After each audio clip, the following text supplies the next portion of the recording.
اللہ تجھے ہنستا رکھے، اللہ تجھے.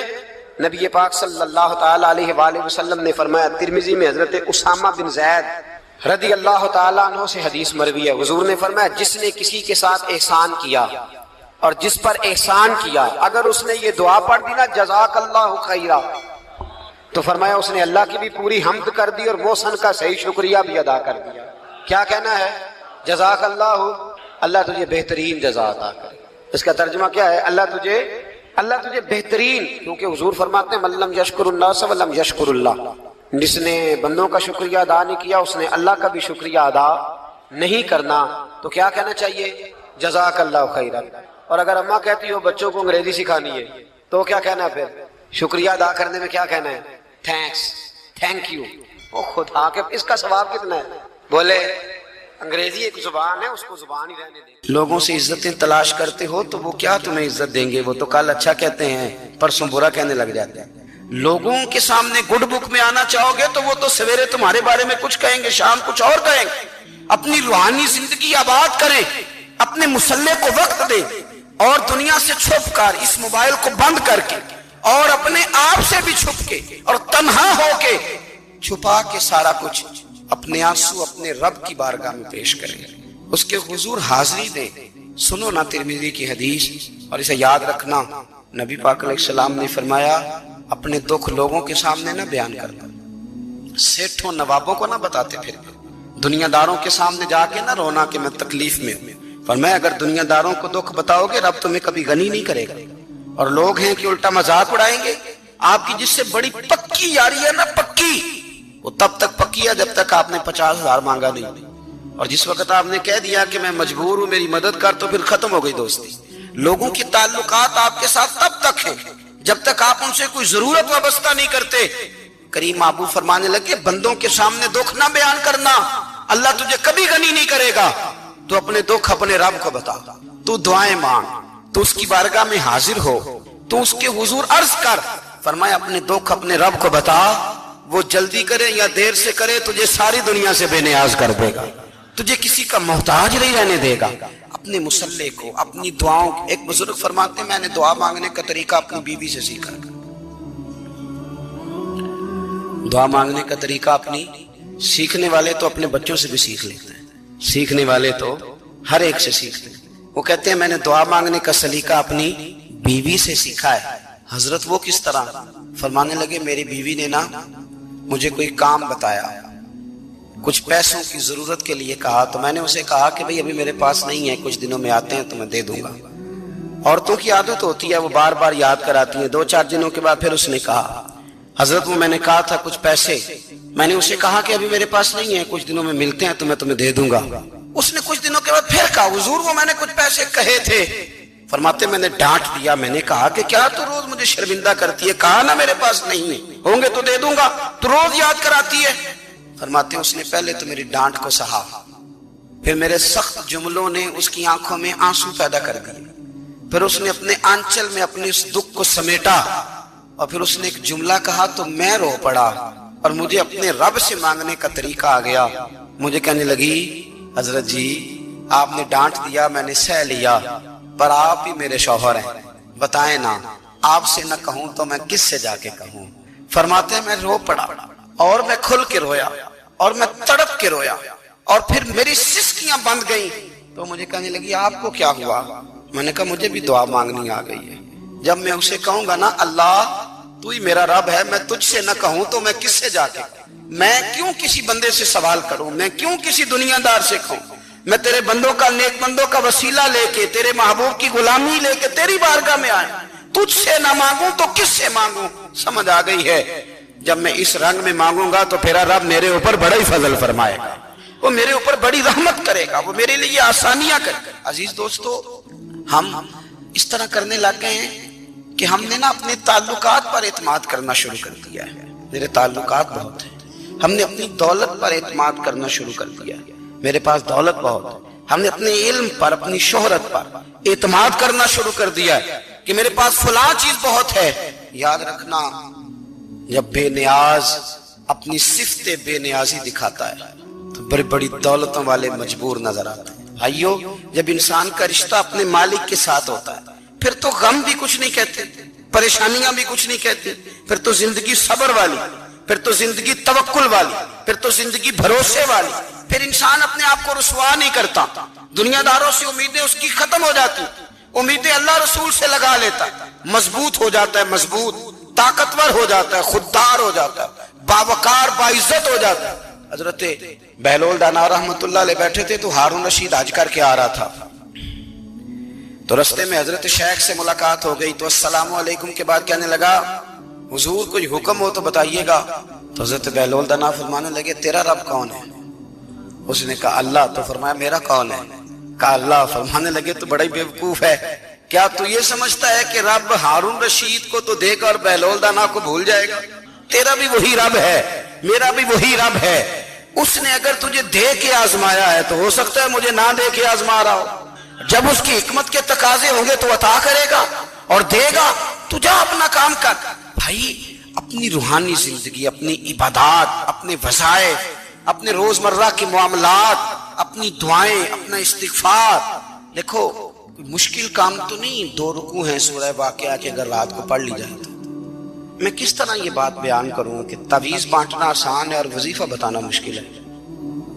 سارا دن تعویذ بانٹیں تو لوگ لینے کو تیار ہیں، اور اگر آپ وظیفہ بتائیں تو کہتے ہیں تو مشکل کام ہے۔ او خدا کے بندے، اگر آپ کا تعلق قرآن پاک کے ساتھ مضبوط ہو، قرآن پاک کے ساتھ اگر آپ کا رشتہ ہو، لوگ سفارشیں ڈھونڈتے ہیں نا دنیا میں، کوئی تعلق مل جائے تو میرا کام ہو جائے، دنیا میں اتنا مشکل معاملہ ہے، آخرت میں مجھے بتائیے گا کتنا مشکل معاملہ ہوگا۔